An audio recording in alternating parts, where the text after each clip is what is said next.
Feeling controlled is one of the quickest ways anger rises inside us. When someone limits your freedom, dictates your choices, or pressures you into decisions, frustration builds like steam in a sealed container. In marriages, this often shows up as resentment toward a partner who becomes overly critical or dominating. In families, children or teenagers rebel because they feel micromanaged. And at work, whether you're an employee or a leader, control without respect kills morale and sparks emotional reactivity. This reaction isn't random. It's rooted in something deeper: the God-given need for freedom. Galatians 5, verse 1 says, "It is for freedom that Christ has set us free." From the beginning, God gave humanity choice, not force, not coercion. So when you feel controlled, something inside you spiritually resists it. You're designed for freedom, so control naturally stirs anger. Psychology confirms what Scripture already taught. Loss of autonomy is one of the top triggers for anger.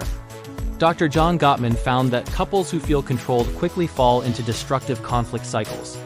In leadership studies, Harvard Business Review reports that autonomy increases engagement, productivity, and emotional regulation.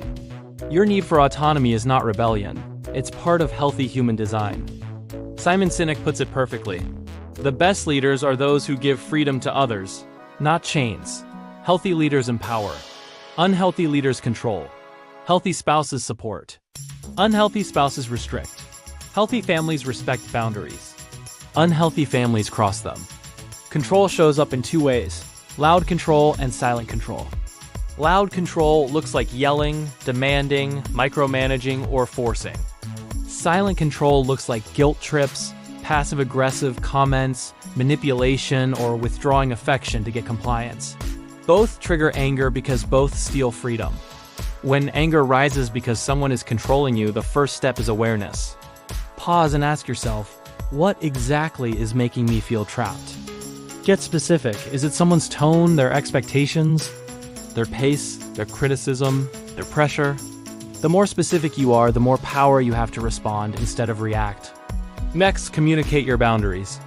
Not with aggression, but with calm authority. Assertiveness is not anger, it's clarity. It sounds like, I hear what you're saying, but I need space to think. Or, I appreciate the feedback, but I prefer to handle it this way. Or, I'm willing to talk, but not if I'm being pressured. The Bible encouraged this kind of emotional leadership.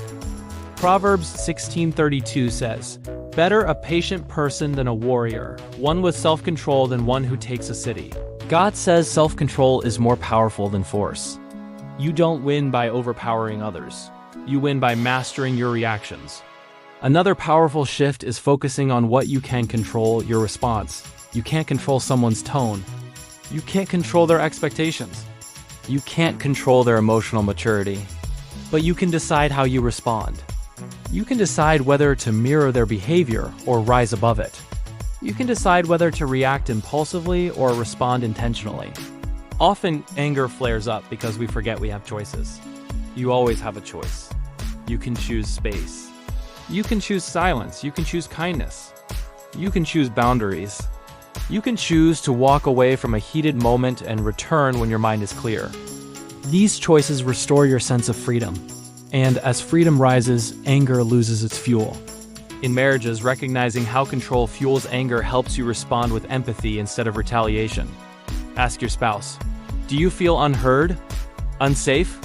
Overwhelmed? Often, controlling behavior is rooted in fear, not dominance. Your calm response can break the cycle. In families, especially with teenagers, shifting from control to guidance builds trust. They don't need dominance, they need direction paired with dignity.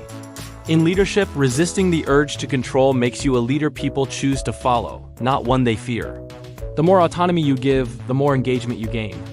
The more trust you give, the more respect you receive. Remember this.